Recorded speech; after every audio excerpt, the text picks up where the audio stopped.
Très bien, bonjour à tous et à toutes. Je suis Gladys Louis-Marie du réseau Main dans la main. Je suis euh, une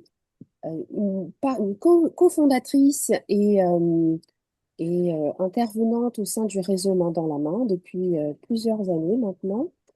Et le réseau Main dans la main, c'est une association qui a été créée dans la région de San Francisco euh, par des bénévoles et des professionnels de l'écoute qui ont souhaité mettre leur expérience professionnelle au service de la communauté française expatriés afin de répondre aux situations délicates de la vie de nos compatriotes. Parce que avec ce repérage, qu'il était parfois nécessaire d'avoir un service, des personnes capables d'écouter et d'orienter et de soutenir les personnes lorsqu'elles traversent des moments difficiles. Et on sait que l'expatriation comporte ces challenges et parfois peut exacerber certaines situations. Donc, nous venons toutes de milieux professionnels de l'écoute, que ce soit du champ de la psychologie, du social, de l'éducation et du juridique. Et à ce titre, nous apportons tout d'abord une écoute bienveillante, confidentielle, et nous pouvons mettre ensuite, en fonction du repérage des besoins et des situations, mettre en contact les personnes avec des ressources utiles. Donc, que ce soit des personnes, que ce soit des associations, d'autres professionnels, et de pouvoir soutenir cette personne-là, ces personnes, et toujours dans un cadre gratuit. Et aujourd'hui, nous avons la chance d'avoir la Save You est représentée par Sandrine Kalloum, qui va parler aujourd'hui des violences intrafamiliales et notamment comment accompagner et aider les personnes en tant que professionnels ou bénévoles ou écoutants on a une suspicion ou que la personne ou qu'une personne victime se confie, comme, quoi faire et comment faire, comment réagir. Et ces ateliers aujourd'hui sont rendus possibles grâce au soutien du staff, qui est donc un programme de subvention qui est proposé par le ministère pardon, des Affaires étrangères et qui propose aux associations de l'étranger des subventions. Et donc, nous avons pu mettre en place des ateliers de sensibilisation aux violences intrafamiliales dans ce contexte de l'expatriation. Donc, aujourd'hui, c'est la troisième rencontre. Il y en aura une prochaine, une dernière euh, à nouveau sur ce sujet avec une vue encore, une approche encore un peu différente. Et nous avons pu déjà établir des bases intéressantes avec Sandrine. Et sachez que les ateliers sont enregistrés et sont disponibles sur le site du réseau Main dans la main et aussi sur la page YouTube du réseau Main dans la main. Donc n'hésitez pas à les consulter et aussi à, bien sûr, les référer aux personnes que vous estimez qui pourraient en bénéficier. Voilà. Est-ce que Sandrine, je peux te donner la parole, donc peut-être pour présenter la plateforme SaveYou et The Sorority qui nous accompagne sur ces situations et on est ravis de travailler avec eux. Et Sandrine est également fait partie de l'équipe également du raisonnement dans la main. Merci pour ton travail, Sandrine. Merci Gladys, merci à vous d'être là aujourd'hui. Alors effectivement, on va vous présenter l'atelier numéro 3, donc le troisième des quatre ateliers qui sont prévus, plus plus spécifiquement aujourd'hui réservé aux violences intrafamiliales, à comment les détecter et à comment réagir en tant que professionnel. Donc comme disait Gladys, en tant que professionnel, que ce soit bénévole ou dans le monde, vous, de votre travail, voilà. Pas forcément en lien direct avec l'aide aux victimes, l'accompagnement aux victimes, mais voilà, ça s'adresse vraiment à tous les professionnels lambda. Donc effectivement, moi je suis juriste pour la plateforme SaveYou. SaveYou, c'est une initiative de The Sorority Foundation, une application d'entraide communautaire. Donc je ne vais pas parler de ça aujourd'hui, mais je vais parler plus spécifiquement de SaveYou. Sachez juste que SaveYou et The Sorority Foundation, c'est mis en place par Priscilly Triard, qui est la directrice générale et la fondatrice de l'association. pour parler plus spécifiquement de Savio. Donc, c'est une plateforme qui est spécifiquement réservée aux familles françaises qui résident à l'étranger et qui sont victimes de violences familiales ou intrafamiliales. Nous avons ouvert la plateforme en octobre 2022 et à ce jour, nous avons plus de 600, même 650 familles qui ont été aidées. On vient de finir le rapport d'activité de décembre à décembre 2025. Euh, on constate 69% de sollicitations en plus par rapport à l'année dernière. Ça ne montre pas qu'il y a plus de violence qu'avant, ça montre simplement que on parle de plus en plus de nous et que les langues se délient de plus en plus. C'est important de se rendre compte que les violences conjugales, ça touche toutes les catégories socio-professionnelles, y compris les personnes en expatriation. Tous les pays du monde sont touchés. Il n'y a pas un seul pays, une seule région du monde qui n'est épargnée par les violences. Pour notre part, on sait qu'il y a pratiquement 44% des violences conjugales ou intrafamiliales qui sont d'ordre psychologique. Il n'y a pas forcément autant de violences physiques qu'on peut constater quand on est professionnel de l'aide aux victimes en France, mais les violences économiques, les violences administratives, les violences psychologiques, l'emprise, le contrôle coercitif, ce sont des choses qu'on observe énormément chez les victimes françaises de l'étranger. Aujourd'hui, Savio, ça représente plus de 25 écoutantes réparties partout dans le monde. En turnover, on n'est pas là en ce moment 25, mais depuis le début, on a eu plus de 25 écoutantes. On recherche toujours des écoutantes bénévoles. Si ça vous intéresse, vous connaissez du monde, n'hésitez pas à nous contacter. Il faut savoir que nos écoutantes sont toutes formées à l'écoute active, que ce soit par leur profession ou par des formations qu'elles ont pu passer en plus. Euh, donc elles viennent toutes un peu comme les intervenants de du réseau Main dans la main, de réseaux professionnels différents. Elles viennent du monde médical, paramédical, des psychologues, des coachs médicaux avec des médecins, des infirmières, des assistantes sociales. Qu'est-ce qu'on a encore? Des anciennes professeurs des écoles, juristes comme moi. Voilà, vraiment un petit peu toutes les professions, du juridique, social, médical, paramédical. Et toutes nos écoutantes, toutes nos bénévoles écoutantes ont au moins vécu une fois à l'étranger, donc elles ont toutes à minima une expérience de l'expatriation. Pour en revenir plus spécifiquement à l'atelier d'aujourd'hui, donc on va voir dans un premier temps comment faire, comment repérer les violences. Ensuite, quelle attitude adopter face à une victime de violence, savoir évaluer la situation de la victime, comment agir en fonction de cette situation.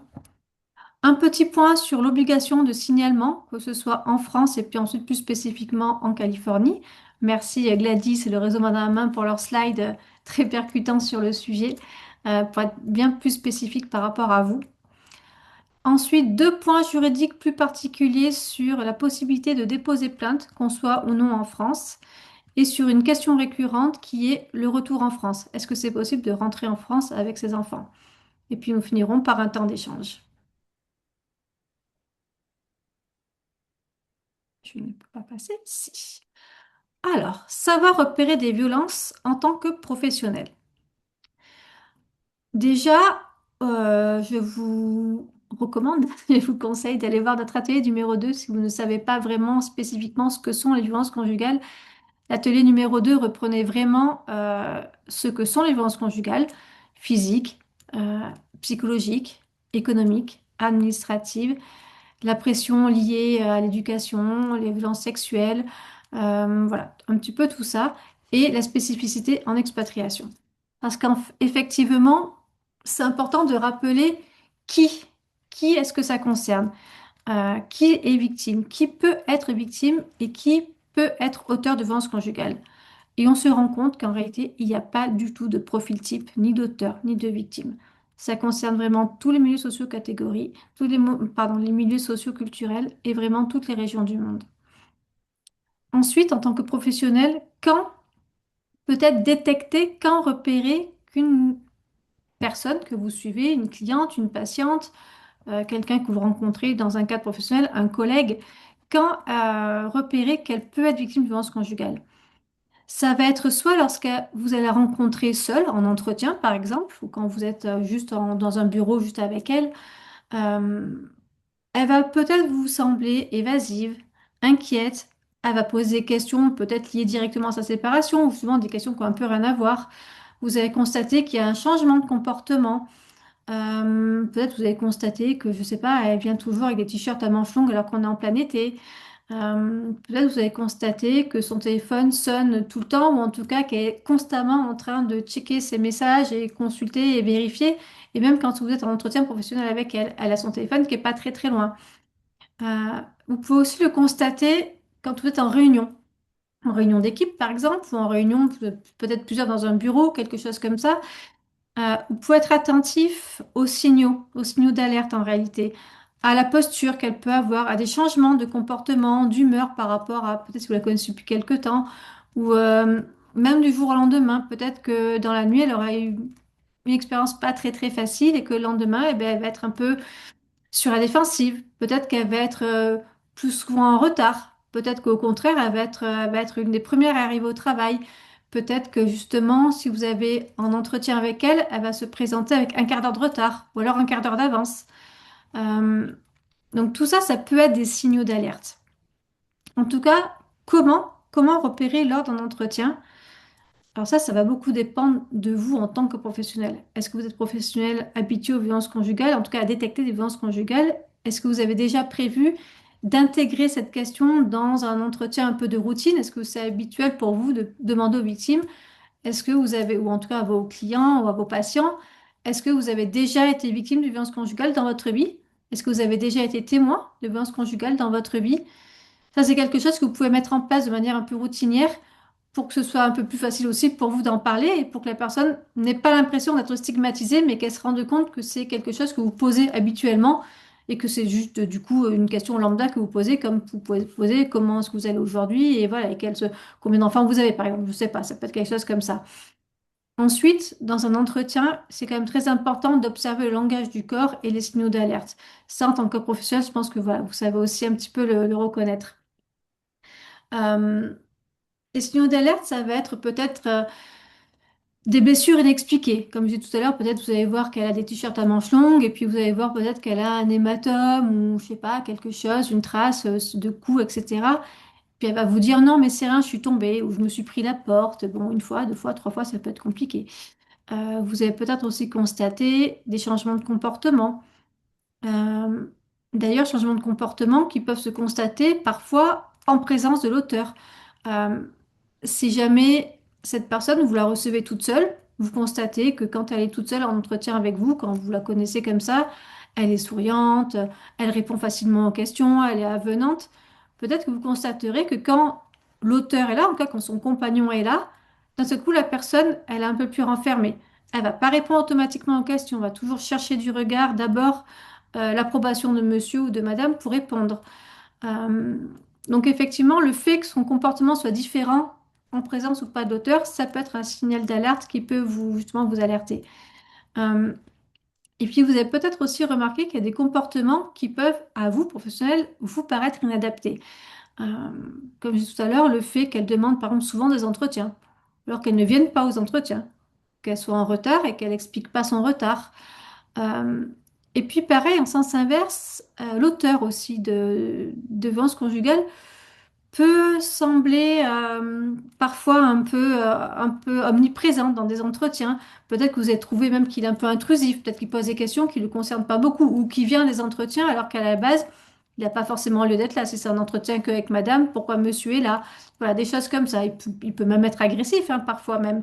Donc, tout ça, ça peut être des signaux d'alerte en tant que professionnel à prendre en considération. En tout cas, comment réagir? Quelle attitude adapter face à une victime de violence conjugale? À partir du moment où vous détectez, où vous décelez qu'il y a quelque chose, ça va être à vous, professionnel, en tout premier lieu, de l'écouter et de la croire. C'est vraiment, je pense, qu'il y a une chose à retenir, c'est vraiment ça. L'écouter, la croire, ne pas minimiser ce qu'elle vit. Chez elle, au quotidien, l'auteur de violence conjugale, dans le cas de l'emprise, du contrôle coercitif, il va l'isoler, forcément, surtout quand on est expatriation, on est encore plus isolé. Donc il va l'isoler, la surveiller, la contrôler. Le contrôle coercitif, c'est vraiment de la micro-régulation du quotidien. Donc elle va être constamment surveillée. Donc le but de ces entretiens, le but de l'aide, ça va être de la sortir de cet isolement, de l'aider à repérer qui peut la soutenir, qui peut l'accompagner, qui peut l'orienter vers les bons interlocuteurs. Vous n'êtes pas, en tant que professionnel, tenu et obligé de connaître tout le réseau, de connaître tous les professionnels qui peuvent l'orienter, mais vous pouvez lui dire, peut-être, voilà, ça peut être une liste intéressante pour toi, où tu peux avoir telle personne et telle personne veut orienter vers telle personne. C'est en tout cas ça qu'il va falloir l'aider, et c'est dans ce sens-là qu'il faut l'aider. Euh, En tant que professionnel, si on veut essayer d'avoir un suivi un peu intéressant avec la personne pour lui montrer qu'elle n'est plus seule, ça peut être intéressant aussi de lui proposer un suivi, donc un prochain rendez-vous. Je m'explique. Par exemple, vous savez qu'elle a un entretien, qu'elle a un jugement à venir ou un rendez-vous avec son avocat, etc. Ne pas hésiter à lui dire, ben, si vous voulez, on se rappelle dans un mois, dans 2 mois, un petit peu avant, un petit peu après l'entretien, un petit peu avant l'entretien ou le jugement, je veux dire, un petit peu avant l'audience. Comme ça, on fait le point avant l'audience ou on fait le point après l'audience pour savoir ce qu'il faut faire. Donc tout ça dans le but vraiment de l'écouter et de la croire. Ensuite, ce qui est très très important, ça va être de valoriser. Valoriser la victime, valoriser ses démarches, valoriser et souligner le courage qu'elle a à agir, à en parler pour elle, pour ses enfants, parce que l'auteur, lui, toujours pareil, dans le cadre de contrôle coercitif, il va la dévaloriser, mais vraiment tout le temps, constamment. Donc elle va se sentir complètement déstructurée, elle va même plus savoir voilà, ce qu'elle peut faire les démarches toute seule, elle ne se sent même plus capable de. Alors qu'en fait, elle est tout à fait. Il faut juste lui redonner confiance, lui dire si vous pouvez le faire, vous allez y arriver. Je serai là, je peux être en soutien, mais vous allez y arriver. Euh, donc, il va vraiment falloir valoriser ses capacités à agir en tant que femme, en tant que mère, en tant que professionnelle. Et il va surtout pas falloir l'infantiliser. Ça, l'auteur le fait déjà très très bien. Donc, vraiment, juste lui conseiller, lui dire, vous pouvez faire ça, vous pouvez prendre telle et telle tâche avec telle personne pour prendre des rendez-vous, pour prendre euh, conscience et connaissance du réseau local d'accompagnement, des démarches possibles, des aides sociales possibles, etc. Mais surtout, ne pas faire ces démarches à sa place, bien respecter sa temporalité. Peut-être que votre urgence à vous, bah, ça va pas être la sienne, et on s'en s'avère peut-être que son urgence à elle, ça va pas être la vôtre. En tout cas, à partir du moment où vous recevez sa parole, vraiment, recevez-la pleinement. Soyez 100% disponible pour elle. Peut-être que dans cet entretien, bah, peut-être vous avez coupé votre téléphone, pas checker vos mails, etc. en même temps et vraiment lui montrer que vous êtes là pour elle, pour l'écouter, pour l'orienter, pour la conseiller si besoin, si c'est dans votre domaine d'expertise. Mais le but étant, pour le coup, vraiment de la sécuriser. Parce que l'auteur, pareil, son but à lui, ça va être en plus de l'isoler, de la dévaloriser, de la contrôler, il va vouloir la terroriser, la manipuler, de telle sorte qu'elle est vraiment perdue. Donc, en tant que professionnel, vous pouvez l'aider à comprendre en fait les stratégies de l'auteur pour bien lui montrer que ses réactions à elle, elles sont normales, mais ce sont juste des réactions, des réactions, oui, en réponse à ce qu'elle vit à son domicile. Donc, il faut l'informer aussi des dispositifs de protection qui existent en local. Si vous les connaissez, tant mieux. Si vous ne les connaissez pas, ben, c'est pas. Il faut juste l'orienter vers une personne qui peut les connaître. L'orienter vers un dispositif aussi qui peuvent exister, pardon, en France. Toujours pareil, si on les connaît, tant mieux. Si on ne connaît pas, on oriente, c'est pas grave. Et puis, si possible, essayer de préparer avec elle un safety plan, c'est-à-dire peut-être une liste, on en reparlera un petit peu après, mais voilà, qui contacter, comment contacter, préparer un petit sac en cas d'urgence, etc. Et puis pour finir, surtout, attribuer bien la responsabilité des faits à l'auteur. Euh, alors, l'auteur, lui, il va la culpabiliser, elle, il va se déresponsabiliser, lui, forcément.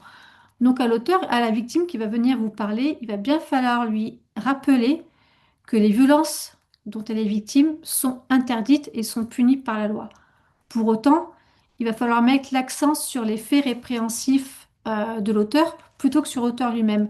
Je m'explique, la victime, forcément, elle peut avoir encore des sentiments ambivalents envers son compagnon. Par exemple, si c'est l'homme qui est victime, qui est auteur, pardon, de violence conjugale, c'est normal.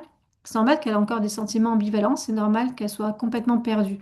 Donc plutôt de dire c'est sa faute à lui, dire ce que vous subissez, ça s'appelle de la violence économique, par exemple, et les violences économiques sont punies par la loi. Vous pouvez avoir accès à votre compte bancaire. Plutôt que de dire monsieur doit vous donner accès à votre compte bancaire, vous pouvez dire c'est un droit d'avoir accès à son compte bancaire. C'est tout à fait différent, mais ça met vraiment l'accent sur euh, la responsabilité des faits de l'auteur et pas l'auteur lui-même. Et ça va vous aider aussi, vous, à prendre un peu de recul et à garder ce lien de confiance que vous pouvez avoir avec la victime. Ensuite, je vois pas ce qui est écrit. Pardon. Savoir évaluer la situation de la victime et écouter sa demande. Euh, c'est très important quand on prend conscience des violences dont elle est victime, de faire un peu, de voir un peu dans un contexte global. Où est-ce qu'elle se trouve là, le jour où elle vous parle? C'est important de faire un point sur son contexte de vie, les facteurs de vulnérabilité, sur les démarches qu'elle a pu déjà entreprendre et puis sur les ressources dont elle dispose. Donc le contexte de vie, je vous donne juste des exemples comme ça, je ne vais pas vous donner tout ce qu'il faut faire et tout ce qu'il faut entendre, mais juste que vous ayez quelques idées de base en fait un peu réflexes. Important quand on vous parle de violence conjugale, quand une victime vous parle de violence conjugale, savoir déjà à la base si oui ou non il y a des enfants au domicile. Parce que forcément, la prise en charge sera complètement différente. Les réactions de la victime vont être complètement différentes. Ça va être beaucoup plus facile de trouver un hébergement d'urgence pour une femme seule que pour une femme avec des enfants, avec deux, trois enfants, etc. Plus facile de se loger chez une amie quand on est seul que quand on a trois enfants. Voilà. Donc forcément, la prise en charge des enfants va différer. Donc savoir déjà s'il y a des enfants au domicile. Savoir s'il y a une présence d'armes au domicile. Ça, c'est aussi très très important, surtout vous en Californie, dans un contexte où d'armes présentes dans les domiciles. En France, c'est interdit, c'est une circonstance aggravante. Si on a des armes, forcément, on peut prévenir les services de police. Euh, pour vous, ça peut quand même être un facteur, vraiment un point et un signal d'alerte très très très important, parce qu'on sait que forcément, il y a des risques plus importants quand il y a des présences d'armes au domicile. Savoir également si la victime cohabite toujours avec son auteur. Pourquoi? C'est pas parce que la victime a réussi de se séparer qu'il n'y a plus de violence. Les violences ne s'arrêtent pas le jour où la victime se sépare. Au contraire, hein, on sait bien que les 6 mois qui suivent la séparation sont les 6 mois les plus dangereux pour une victime de violence conjugale. Donc, à prendre en compte aussi. La situation professionnelle de la victime est également à prendre en compte, c'est-à-dire que si elle travaille, elle aura peut-être déjà plus de ressources financières, peut-être, c'est pas dit que son salaire soit versé sur son compte perso, mais en tout cas peut-être un peu plus. Euh, surtout, elle aura aussi une porte, une bouée de sauvetage, une porte de sortie, voilà, on sait qu'elle peut en parler, on sait qu'elle peut sortir de son domicile et du contexte un peu oppressant de son domicile pour aller travailler quelques heures par jour et par semaine. Donc à prendre en considération. Le nombre d'expatriations est également à prendre en compte. Si par exemple la victime elle se trouve pour la première fois en expatriation, que par exemple c'est une décision unilatérale qui a été prise par l'auteur à l'origine de l'expatriation et qu'elle est juste convaincue qu'elle n'a pas eu son mot à dire, mais pour elle ça va être encore plus compliqué parce que du coup on sent bien que l'isolement va être total, la prise de recul va être juste inexistante, donc c'est très compliqué pour elle. Très important aussi à prendre en considération, alors peut-être moins en Californie, mais dans certaines régions du monde, très très important parce que le poids de la famille peut être très très très oppressante. Ça va être la présence de la belle famille, donc ou pas autour, pas forcément au domicile, mais en tout cas dans l'entourage proche de l'auteur. Parce qu'au contraire, parce que justement, je veux dire, la famille, la belle famille peut prendre vraiment partie intégrante pour l'auteur, complètement nier les violences, et elle va se retrouver vraiment complètement isolée et vraiment ne pas savoir vers qui se tourner. Euh, la récurrence des violences est également à prendre en compte. Si elle vous dit que c'est la première fois que ça arrive, que ça arrivera plus jamais, etc. Sachant que les violences physiques en général ne sont jamais, il n'est jamais, en tout cas très rarement que des violences physiques. Il y a d'abord beaucoup d'emprise, de contrôle, de violences psychologiques, mais c'est important quand même à le prendre en considération. Et donc forcément le type de violence. Comme j'ai dit tout à l'heure, il n'y a pas que les violences physiques et je vous incite vraiment à avoir l'atelier numéro 2 pour faire un peu plus le point sur les différents types de violences. Et pour finir, dans le contexte aussi de vie, il y a les animaux. On n'y pense pas souvent, mais forcément, une victime de violence conjugale qui va avoir des animaux chez elle euh, va certainement vouloir rester avec son animal de compagnie, alors surtout s'il n'y a pas d'enfant, mais même s'il y en a. On sait, en tout cas en France, hein, que dans plus de 70% des cas de maltraitance sur les animaux, il y a de la violence conjugale, des violences de couple, en tout cas au domicile. Donc c'est vraiment quelque chose d'important à prendre en considération. Si elle vous dit par exemple qu'il y a de la violence sur son petit animal, son petit chien, etc., Si elle vous dit juste ça comme ça peut être aussi peut-être une façon de vous faire prendre conscience que potentiellement elle-même aussi est victime. Donc voilà, ça peut être quelque chose à prendre en considération. Ensuite, les facteurs de vulnérabilité. Euh, il est important de se rendre compte que la grossesse est un facteur déclenchant de violence conjugale. Donc, si madame est enceinte ou si elle a un retour de couche, ça peut être vraiment quelque chose de, en tout cas, un point de vulnérabilité à prendre en considération. Le handicap physique et psychologique également est à prendre en considération parce que forcément, ce sera encore plus compliqué pour elle de sortir d'emprise. Peut-être que les démarches vont être plus compliquées, peut-être qu'elle aura du mal à se déplacer, peut-être qu'elle aura du mal à comprendre toutes les démarches qu'elle doit faire. Et du coup, elle va vraiment se retrouver seule et sous l'emprise totale de monsieur. Euh, les maladies chroniques, pour les mêmes raisons, parce qu'on sait que forcément, il y aura beaucoup de rendez-vous médicaux qui vont peut-être même court-circuiter ces rendez-vous judiciaires, etc. Donc ça peut être très compliqué aussi pour elle de faire la part des choses, d'arriver à tout gérer, c'est jamais très simple. Les conduites addictives, ça peut aussi entrer en ligne de compte parce que forcément, ça peut être une façon pour elle de se sortir aussi un petit peu d'échapper, en tout cas aux violences conjugales. Ce ne sera jamais une bonne solution, mais forcément, ça peut pour le coup aussi court-circuiter les rendez-vous que vous pouvez avoir avec elle. Peut-être qu'elle va être un peu embrouillée, peut-être que ça va être compliqué de comprendre, de faire les démarches, elle va peut-être dire oui à un moment donné, puis non après, parce que forcément, ça va être compliqué. Donc, il faut aussi essayer de prendre ça en considération et se rendre compte. Toujours pareil, l'autonomie financière, donc là on en revient toujours au même, est-ce qu'elle travaille, est-ce qu'elle a un compte bancaire, est-ce qu'elle peut par elle-même aller voir un avocat et prendre conseil auprès d'un avocat? Si elle a de l'argent, oui, si elle n'en a pas, c'est compliqué. Si elle n'a pas si elle a aucune autonomie financière et qu'elle est vraiment dépendante à 100% des revenus de monsieur, bah, ça sera compliqué pour elle de quitter le logement, de faire les démarches pour s'en sortir toute seule, ça va être compliqué. Très important également, savoir est-ce qu'elle est à jour au niveau administratif. C'est-à-dire, est-ce que, elle a son passeport avec elle? Est-ce qu'elle a le passeport des enfants? Est-ce qu'elle est à jour? Est-ce qu'elle est bien inscrite au niveau au consulat, au niveau du registre des Français de l'étranger? Voilà, toutes ces démarches-là. Et puis, pour finir, effectivement, savoir est-ce qu'elle a déjà envisagé une séparation? Est-ce qu'elle est séparée récemment ou pas? Mais toujours pareil, tout ça pour se rendre compte que les 6 mois, les 6 premiers mois qui suivent une séparation sont les mois les plus dangereux. Donc tout ça, ça peut faire partie de ce qu'on appelle, nous, des facteurs de vulnérabilité. Ensuite, en tant que professionnel, ça va être important aussi de lui demander quelle démarche elle a déjà entrepris et quelle démarche elle souhaite entreprendre. Les démarches au niveau social, les démarches au niveau judiciaire, les démarches médicales, psychologiques. Donc voilà, elle va avoir plusieurs choses à faire si elle veut déposer plainte par exemple, si elle veut divorcer, si elle veut juste essayer de discuter, de prendre rendez-vous avec un psychologue, si elle veut faire constater ses blessures, prendre rendez-vous avec un médecin. Si elle veut se séparer de son conjoint, il y aura peut-être besoin de prendre rendez-vous avec des travailleurs sociaux pour essayer d'obtenir des aides sociales. Donc tout ça, ça va être des choses pas forcément à faire avec elle, parce que vous pouvez pas faire ni à sa place, ni avec elle si elle ne le veut pas, mais en tout cas, lui dire, voilà, peut-être vous pouvez penser à faire ça, est-ce que vous avez fait ça, pour juste qu'elle y pense, juste qu'elle soit au courant que ça existe et qu'elle pourra le faire quand elle sera prête de le faire. Et ensuite, pour finir, justement, pour savoir si elle est autonome et de faire toutes ces démarches, vous allez avoir besoin de connaître ses ressources. Donc, les ressources financières, est-ce qu'elle est autonome, est-ce qu'elle a un emploi, etc. Est-ce qu'elle a accès à son compte bancaire? Est-ce qu'elle a un compte bancaire personnel ou uniquement joint ou uniquement d'ailleurs celui de monsieur auquel peut-être il lui donne juste au goutte à goutte l'argent, etc. Ça, est-ce qu'elle a accès à ses documents administratifs?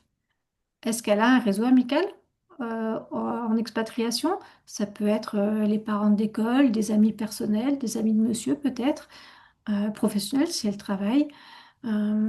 Peut-être des Français qu'elle aurait rencontrés via les accueils du réseau FIAF ou peut-être des amis, des voisins, etc. Mais en tout cas, est-ce que elle peut en parler à quelqu'un? Est-ce qu'elle a quelqu'un à qui parler? Pas forcément de ça, mais en tout cas quelqu'un avec qui sortir un peu de cet isolement.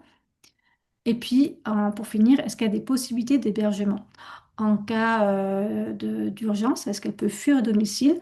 Est-ce qu'elle sait où se réfugier? Chez qui? Ou un centre d'hébergement social, une association, une structure? Voilà. Est-ce qu'elle connaît tout ça? Quoi qu'il en soit, pour agir, euh, hop, pardon, hop, quoi qu'il en soit, pour agir, ça est très très important, donc, comme on le disait. Donc ça, c'est plutôt un petit récapitulatif, hein, mais important. de respecter le choix de la victime et de respecter sa temporalité. Euh, Parce que comme je disais, forcément, peut-être qu'elle va vous dire oui, c'est sûr, la semaine prochaine, par exemple, je vais déposer plainte. Vous allez la revoir 2 semaines après et puis elle n'aura pas fait. Pas parce que finalement elle a changé d'avis et qu'elle ne voudra pas le faire, mais parce que vraiment, il faut comprendre qu'elle fait partie, qu'elle est elle-même dans un cercle de violence conjugale avec différentes phases et que forcément, peut-être que là, elle n'en est plus au moment où elle veut déposer plainte et peut-être que justement, elle en est au niveau de la lune de miel et qu'elle essaie peut-être de réparer les choses avec monsieur et qu'elle pense que tout va bien se passer et que si elle dépose plainte, ça va juste envenimer les choses, donc elle laisse tomber. Ça ne veut pas dire qu'elle ne le fera pas, ça ne veut pas dire qu'elle ne le fera jamais, c'est juste dire qu'elle n'a pas fait là maintenant. Et ça, en tant que professionnel, parfois ça peut être compliqué, mais il faut l'accepter et lui dire, voilà, peut-être n'oubliez pas de le faire, on ne sait jamais. Ça peut être quand même bien. Important également donc de travailler en réseau, de ne pas rester seul avec la parole de la victime, et important donc d'assurer son suivi. Comme j'ai dit tout à l'heure, peut-être lui proposer un rendez-vous à 1 mois, 2 mois pour savoir comment elle va. L'informer sur ses droits, l'orienter quand on ne sait pas comment l'orienter, comment l'informer, je veux dire l'orienter vers les bons interlocuteurs. Préparer un plan de sécurité avec elle. Donc ça, c'est ce que je disais tout à l'heure, peut-être avec des personnes ressources à contacter en cas d'urgence, des numéros d'urgence, des lieux où fuir, peut-être des amis, des structures, des centres d'hébergement d'urgence. Et puis peut-être préparer aussi une valise avec des affaires de première nécessité pour elle, pour les enfants, nécessaire de toilette, quelques petits vêtements, un peu d'argent liquide, un peu de cash. Et puis surtout, les copies des pièces d'identité, des passeports, du livret de famille, tout ce qui peut prouver son identité. Et puis pour finir, c'est en dernier, mais c'est vraiment pas le, le moins important, faire aussi attention à soi, se protéger soi-même. Quand on reçoit une parole de victime, surtout quand on n'est pas formé aux violences conjugales, ça peut être parfois très compliqué, ce qu'on appelle le traumatisme vicariant. Ça peut être une conséquence de l'écoute et de l'empathie qui est nécessaire au travail de relation d'aide, hein, mais qui peut parfois se retourner contre soi. Donc il faut aussi également prendre soin de soi, s'accorder du temps, peut-être en parler et accepter. C'est normal d'avoir peut-être des émotions un peu compliquées, pas forcément devant la victime parce qu'il faut rester professionnel et pas lui montrer, mais c'est normal quand même de ressentir des choses. Donc se protéger soi-même et en parler si besoin. Ensuite, un petit point sur l'obligation de signalement. Alors d'abord en France, puis après aux États-Unis. L'obligation de signalement, ça veut dire est-ce que quand une personne victime de violence conjugale me dit qu'elle est victime, est-ce que oui ou non, je dois prévenir les autorités, à qui je dois en parler? Ah, en France, il y a ce qu'on appelle, je ne l'ai pas marqué là, mais il y a ce qu'on appelle le secret partagé. Quand on travaille en réseau, on a le secret partagé entre nous, on peut en discuter sans violer le secret médical, par exemple, sans violer le secret voilà, des travailleurs sociaux, etc. Pour autant, il faut toujours mieux privilégier l'accord de la victime avant d'aller plus loin, tout en respectant sa temporalité, parce que forcément, elle peut avoir des craintes de représailles, et parfois c'est même légitime, hein. Donc vraiment, il vaut mieux avoir l'accord de la victime. Pour autant, en France, il y a 2 cas dans lesquels on peut signaler sans l'accord de la victime et sans briser le secret professionnel. Et c'est uniquement ces 2 cas-là. C'est en cas de danger immédiat et d'une certaine gravité. Et c'est quand les violences sont exercées sur mineur ou sur une personne vulnérable. Danger immédiat, certaine gravité, c'est quand il y a des armes, par exemple, au domicile, ce que j'ai dit tout à l'heure, d'où l'important de savoir si oui ou non il y a des armes au domicile. Euh, et quand les violences sont exercées donc sur mineurs et personnes vulnérables, ça peut être par exemple le fait d'être enceinte fait de soi, on devient personne vulnérable quand on est enceinte. Donc forcément là, effectivement, on peut en parler. Donc pour le coup, comment faire un signalement? En France, il y a plusieurs possibilités. Soit on écrit directement au procureur de la République, alors soit du domicile de la victime, soit du tribunal de Paris, si les faits ont lieu à l'étranger, parce qu'il n'y a que le tribunal judiciaire de Paris qui est compétent pour les Français d'étranger. Via le formulaire en ligne, c'est assez simple. Ensuite, on peut également faire, quand les victimes pardon, sont mineures ou femmes enceintes, pour le coup, on peut faire un signalement auprès de la cellule de recueil des informations préoccupantes. Donc ça, c'est la compétence du département. Vous avez sur chaque site des départements les coordonnées de la crypte pour faire ce signalement. Et ensuite, quand les violences concernent des personnes vulnérables, donc autres que enceintes, par exemple des personnes protégées, par exemple des majeurs protégés, le signalement va être à faire au SDSEI, au service départemental des solidarités et de l'insertion.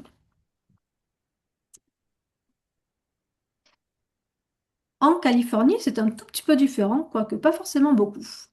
Euh, le signalement, ça s'appelle le mandatory reporting. Est-ce que c'est obligatoire de faire un signalement ou pas? Ça s'applique uniquement à certaines professions qui sont listées par la loi. Alors, on ne les a pas toutes définies, mais ça va être les enseignants, les soignants, les travailleurs sociaux. Euh, Ce qui veut dire qu'une personne lambda ou un professionnel lambda, en dehors de ces catégories-là, ne sont pas tenus de signaler, ne risquent aucune sanction s'ils ne signalent pas et doivent avoir l'accord de la victime s'ils veulent signaler, sauf en cas d'urgence. Donc, même si la violence est grave, qu'il y a des blessures, des répétitions de faits, etc., il n'y a pas d'obligation de signaler. C'est pas dire que vous n'avez pas le droit, mais quand vous n'avez pas l'obligation de signaler. Donc, quand les violences conjugales concernent que des adultes, il n'y a pas d'obligation. Par contre, quand les violences conjugales concernent des enfants, quand il y a un enfant qui est impliqué ou une personne âgée de plus de 65 ans, là oui. Donc, je répète, violence domestique entre adultes uniquement, pas d'obligation légale. Pour le coup, vous êtes quand même tenu à une obligation éthique, c'est-à-dire d'évaluer le danger, comme on l'a dit juste avant, d'informer, de documenter, de respecter l'autonomie de la personne, etc. Euh, Parce qu'en plus, il faut savoir que quand on signale sans le consentement de la victime, bah déjà, ça peut la mettre en danger, vraiment, par rapport à l'auteur, par rapport à des représailles, par rapport aux membres de la famille qui peut être autour d'elle, etc. Donc, vraiment, ça peut la mettre en danger. Et puis surtout, ça va briser la relation de confiance que vous avez instaurée entre elle et vous. Et forcément, après, elle va plus vous en parler. Elle ne viendra peut-être même plus au rendez-vous d'ailleurs. Et c'est bête parce que du coup, ce serait une personne de moi qui peut en parler. Et ça, c'est vraiment dommage. Et puis, ça peut en plus vous poser à vous des problèmes légaux, des problèmes juridiques et éthiques. Pour autant, quand il y a des victimes, pardon, quand des enfants sont impliqués dans ce cas de violence conjugale, que les enfants soient témoins ou juste, enfin, s'ils ont été frappés encore plus, mais en tout cas, même s'ils sont uniquement témoins, là, dans ce cas-là, vous pouvez faire un signalement auprès du Child Abuse. Et dans ce cas-là, vous pouvez appeler le Child Protective Service, le CPS, de votre comté ou du Local Law Enforcement. Ou alors, vous pouvez directement faire un écrit. Vous avez un formulaire qui est en ligne, c'est le SS 8572. J'ai pas mis le lien d'ailleurs, peut-être que j'aurais dû peut-être le rajouter après en description à la fin. Plus spécifiquement sur San Francisco et puis enfin en Californie, puis sur San Francisco, vous pouvez orienter la victime vers des ressources qui sont très très utiles. Donc là, on vous en a mis quelques-unes. Le National DV Hotline, la California Partner Domestic Violence. Et sur San Francisco, vous avez la Casa de las Madres et le YWCA. Sur Los Angeles et Orange County, vous avez entre autres le Laura's House. Vous avez plusieurs associations que vous pouvez, vers lesquelles vous pouvez en tout cas orienter les victimes vraiment en toute confiance parce qu'elles auront une écoute gratuite, juridique, psychologique, médicale si besoin, etc. Donc ça peut être vraiment des très très bonnes ressources à avoir en tout cas pour vous professionnels. On les mettra toutes d'ailleurs à la fin en description en dessous de le podcast. Ensuite, petit point sur le dépôt de plainte en France. C'est pas parce qu'on habite à l'étranger qu'on ne peut pas déposer plainte en France. Compliqué, mais ça se peut. Faut savoir quand on est en France physiquement, on peut se rendre dans n'importe quel commissariat, dans n'importe quelle gendarmerie pour déposer plainte. Euh, Certaines fois, les policiers ou les gendarmes vont dire: ah bah non, vous habitez pas là, allez plutôt dans votre commissariat. C'est pareil. Ils n'ont pas de refuser votre plainte, ils n'ont pas de refuser la plainte d'une victime. Vous pouvez insister si besoin, mais en tout cas, ils n'ont pas de refuser votre plainte. Donc, que ce soit en commissariat ou en gendarmerie, vous pouvez déposer plainte. Si vous n'avez pas envie de déposer plainte, mais juste faire un signalement, juste dire ce qui s'est passé, vous pouvez faire une main courante ou un procès-verbal de renseignement judiciaire en gendarmerie. Ça ne va pas forcément entraîner de poursuite judiciaire, contrairement à une plainte, quoique ça dépend des parquets, des politiques pénales des parquets, mais ça va vous servir pour plus tard. Si jamais les faits se réitèrent, vous pourrez dire: attention, j'ai déjà fait une main courante, aujourd'hui on fait une deuxième. Peut-être que je vais pas en faire une première. Et puis des fois, ça peut être un premier pas. Il y a souvent des victimes qui n'osent pas déposer plainte dès la première violence, etc. Euh, En moyenne, on dit qu'il y a 7 mains courantes avant un dépôt de plainte en France. Donc vous voyez, c'est quand même très très important de pouvoir, de connaître cette possibilité de main courante ou de procès-verbal de renseignement judiciaire si on n'est pas sûr de soi, si on n'a pas envie d'envenimer les choses, parce que forcément, ce qu'on va beaucoup entendre, c'est que si je dépose plainte, je vais envoyer le monsieur en prison. Non, alors c'est pas parce que vous déposez plainte que vous envoyez le monsieur en prison, c'est parce qu'il a été violent avec vous qu'il va aller en prison. C'est différent. Mais c'est ce qu'on entend souvent. Ensuite, même si on est à l'étranger, on peut déposer plainte en France. Donc pour ça, il y a plusieurs possibilités. Ce soit en écrivant directement au procureur de la République du tribunal judiciaire de Paris, comme je disais tout à l'heure, c'est lui qui est compétent, ou alors en signalant pardon, les faits directement sur la plateforme. Donc là, vous avez le lien directement. Soit vous spécifiez que vous habitez à l'étranger, soit sinon vous mettez n'importe quel code postal et ensuite vous suivez, vous laissez guider. Il y a un onglet spécifique pour les victimes de l'étranger. La procédure en cas de dépôt de plainte en France, quand les faits sont produits à l'étranger ou quand la victime ou l'auteur réside à l'étranger, la procédure va être très très longue. Ça va dépendre aussi de la compétence des juridictions. Toutes ne sont pas forcément formées à des demandes d'entraide internationale, mais en tout cas, c'est quand même possible. Ça veut dire qu'une fois que vous avez déposé plainte au commissariat ou à la gendarmerie, il y a une enquête qui va être ouverte. Euh, vous serez, vous, entendu, soit par visio, soit dans le cadre de votre dépôt de plainte par votre courrier. Et ensuite, l'auteur, en tout cas la personne suspectée, la mise en cause, va également être entendue. Donc soit il vient, il se déplace en France et puis il reçoit une convocation, il se présente au commissariat ou à la gendarmerie. Ou alors soit via le biais d'une commission rogatoire et dans ce cas-là, il pourrait être entendu en visio par les forces de l'ordre. Euh, et la victime, elle va avoir la possibilité de se faire assister par un avocat si elle le souhaite. À l'issue, une fois que la procédure va être complète, une fois que, par exemple, je sais pas, il va être entendu par les forces de l'ordre aux États-Unis, ça va revenir au parquet du tribunal de Paris, qui va renvoyer à la gendarmerie, qui va ensuite va renvoyer, bon, après plusieurs renvois, c'est pour ça que ça va être très long, procéduralement, c'est long, mais à l'issue, quand le dossier est complet, c'est le procureur qui décide des suites à donner. Soit il va décider d'un classement sans suite, soit d'une alternative aux poursuites, ou soit vraiment il peut convoquer l'auteur devant un tribunal compétent, donc forcément pour le coup le tribunal judiciaire de Paris, euh, dans le cas des violences commises. Si jamais le procureur pardon, décide de classer sans suite l'affaire, alors déjà il doit donner la raison du classement sans suite. Ça ne veut pas dire que les violences n'ont pas eu lieu, par exemple. Ça veut simplement dire qu'il n'y aura pas suffisamment de preuves, que ça va être très compliqué de caractériser la violence. Pour autant, c'est toujours possible de faire appel, de faire un recours, pardon, contre la décision de classement sans suite.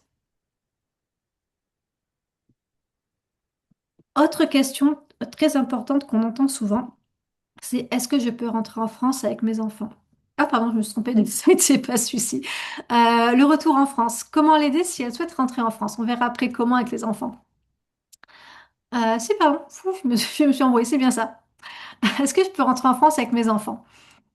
Très souvent, quand la victime va dire au conjoint qu'elle veut rentrer en France, il va lui dire, si tu pars avec les enfants, ben dans ce cas-là, c'est un enlèvement international d'enfants.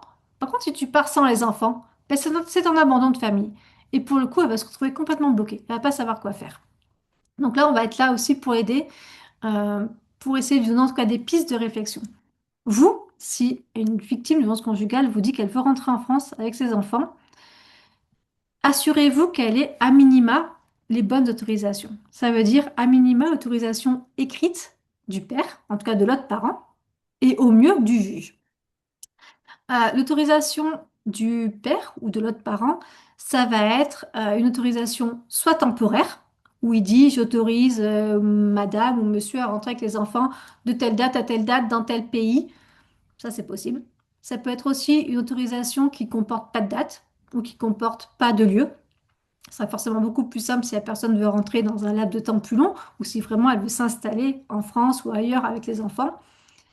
Euh, c'est quand même mieux d'avoir autorisation du juge. Parce que là, au moins, ce serait une décision judiciaire, donc monsieur ne pourra pas aller contre la décision judiciaire.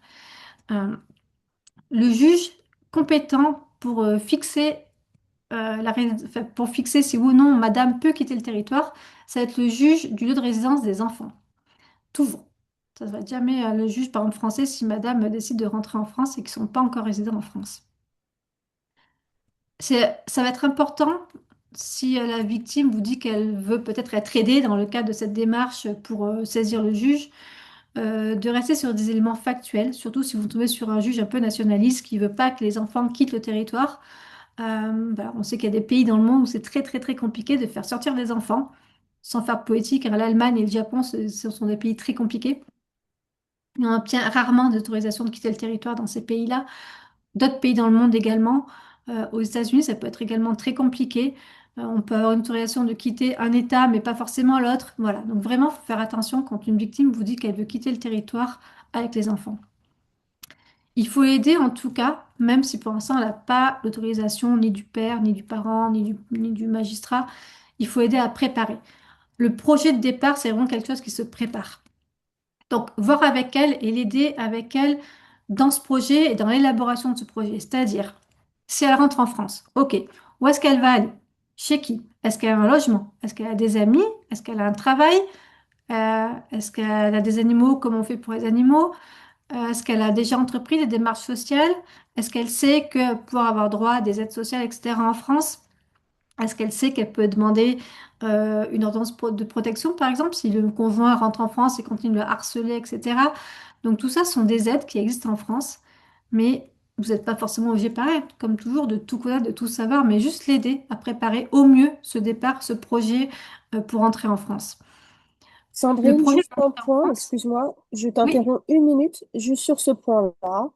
Une des questions, et parce que c'est vraiment dans la continuité de ce que tu nommes, le couple, qu'il soit marié ou non marié, est-ce que ça fait une différence dans le souhait de la victime, dans le cas où c'est une femme qui souhaite rentrer avec les enfants? c'est une très bonne question, Gladys. Non, effectivement, il n'y a aucune différence. À partir du moment où on est parents, on a tous les deux parents ont l'autorité parentale conjointe. C'est vrai que j'ai pas précisé. Euh, et quand on se sépare, c'est pas parce qu'on est séparé, qu'on soit divorcé, séparé, on garde l'autorité parentale conjointe, sauf si un juge en a décidé autrement. Ce qui veut dire que les parents ont autant de droits l'un que l'autre d'avoir les enfants avec eux. Ils ont autant de droits l'un que l'autre d'avoir la résidence des enfants qui est fixée chez l'un ou chez l'autre. Donc, quand on se sépare, et notamment en cas de violence conjugale, et notamment quand on est en expatriation, c'est toujours bien d'orienter les victimes vers déjà des bons professionnels juridiques, vers des bons avocats, pour saisir un magistrat, pour que la résidence habituelle de l'enfant soit fixée chez un parent et que, par exemple, le droit de visite et d'hébergement soit fixé chez l'autre parent. Et c'est dans ce cadre-là que la victime va pouvoir demander l'autorisation au magistrat de rentrer en France ou de quitter le territoire d'accueil pour aller vers un autre territoire, euh, si jamais elle veut vraiment fuir les violences et partir et se mettre un petit peu de distance avec l'auteur des violences. Donc vraiment qu'on soit marié ou pas, ça change rien. Et, euh, et pour autant, les demandes restent les mêmes pour les parents, en tout cas pour le parent qui n'a pas accès aux enfants et qui souhaite, en tout cas qui ne souhaite pas que la mère ou que l'autre parent quitte le territoire. Et ça, donc je dis, ça peut être dans un cadre définitif, c'est-à-dire si vraiment elle veut quitter le territoire et s'installer ailleurs, mais ça peut aussi être dans le cadre uniquement des vacances. Si le conjoint n'a pas autorisation de quitter le territoire, ça peut être aussi uniquement pendant le cadre des vacances scolaires, par exemple. Donc faire bien attention à ce qu'elle a ou pas cette autorisation. Et juste pour finir avec ce point-là, si jamais la victime souhaite rentrer en France, s'installer en France, par exemple, ou ailleurs, donc, je dis, il faut falloir rester très factuel quand on va devoir saisir le juge, surtout s'il est nationaliste et qu'il ne veut pas qu'on quitte le territoire. Et il va falloir tout prévoir. Tout prévoir, c'est-à-dire dire pourquoi est-ce qu'on veut partir. Alors, pas dire qu'on veut partir parce qu'on n'aime plus le pays, par exemple, mais dire qu'on veut partir parce que on a un emploi de prévu en France, par exemple, parce qu'on a un hébergement de prévu, par exemple, parce qu'on a un réseau social, familial, amical, parce que on a déjà tout qui est là-bas, qui est prévu pour l'accueil de la personne, mais aussi celui des enfants. Et il va falloir également prévoir dès le début comment organiser les vacances et comment maintenir le lien des enfants avec le parent qui ne pourra plus l'avoir aussi souvent peut-être que s'il était resté sur le territoire. Donc ça va être quelque chose aussi à mettre en place, à prévoir, en tout cas au moins à réfléchir sur le nombre de fois où les enfants devront retourner sur le territoire d'accueil, là où il y a le papa, par exemple. Qui prendra en charge les déplacements, par exemple San Francisco-Paris, qui va payer les vols s'il y a deux ou trois enfants et qu'on prévoit d'y aller trois fois par an, qui va payer? Donc tout ça, en fait, ça va être dans un projet à présenter au magistrat Mais vraiment, il va falloir que ce soit déjà dès le début tout prévu et tout réfléchi. Et donc à proposer au magistrat. Après, peut-être que le papa ou l'autre parent ne sera pas d'accord et fera d'autres propositions, mais en tout cas, c'est des choses qu'il faut déjà avoir en tête. Merci Sandrine Et pour ces donc, qu'on soit précisions. marié ou pas. Ouais, Voilà. ouais, Ça, c'est merci. vraiment. C'est pour, ouais, c'était une question dans le chat. Je sais qu'il y en a d'autres. Alors, Ok. on pourra sans doute continuer aussi après, mais il y a Sophie qui lève En également fait, la main. oui, merci Gladys. Je voulais, en fait, tu dis si on a des juges nationalistes, mais est-ce que vous avez eu des cas justement où en fait les deux parents sont français et n'ont pas la nationalité du pays d'accueil en fait? Est-ce que là, Oui. il y a un peu une différence, même si effectivement le divorce aura lieu dans le pays, est-ce que là, vous avez vu des différences ou pas? Oui, alors ça dépend vraiment des magistrats, ça dépend des États, en tout cas pour les États-Unis et des pays, mais non, on a déjà eu un cas. Alors aux États-Unis, je ne vais pas dire dans quel État, je ne fais pas de politique. Dans un État, les deux parents sont français, ils ont deux enfants français, ils sont expatriés depuis, je sais plus, je crois que ça fait 5-6 ans qu'ils étaient expatriés. Divorce conjugale depuis très très très longtemps. Madame arrive à finalement fuir le domicile euh, et décide de rentrer en France avec ses enfants sans l'autorisation du magistrat et en tout cas sans l'autorisation du père. Le père, il a déposé plainte pour enlèvement international d'enfants. Il faut savoir que c'est une procédure uniquement sur la forme et pas sur le fond, ce qui veut dire que si administrativement, juste au niveau des documents, hein, si elle n'a pas autorisation ni du monsieur ni du magistrat, c'est-à-dire qu'elle n'a pas le droit de partir avec les enfants. Donc les enfants, ils ont été rapatriés en urgence, je crois que ça a mis à peine une semaine, dans l'état où résidait monsieur. Et en plus de ça, le magistrat lui a notifié une interdiction d'entrer sur cet état. Donc ça veut dire que maintenant, en plus, alors elle n'a plus la garde de ses enfants, ils sont domiciliés chez le papa.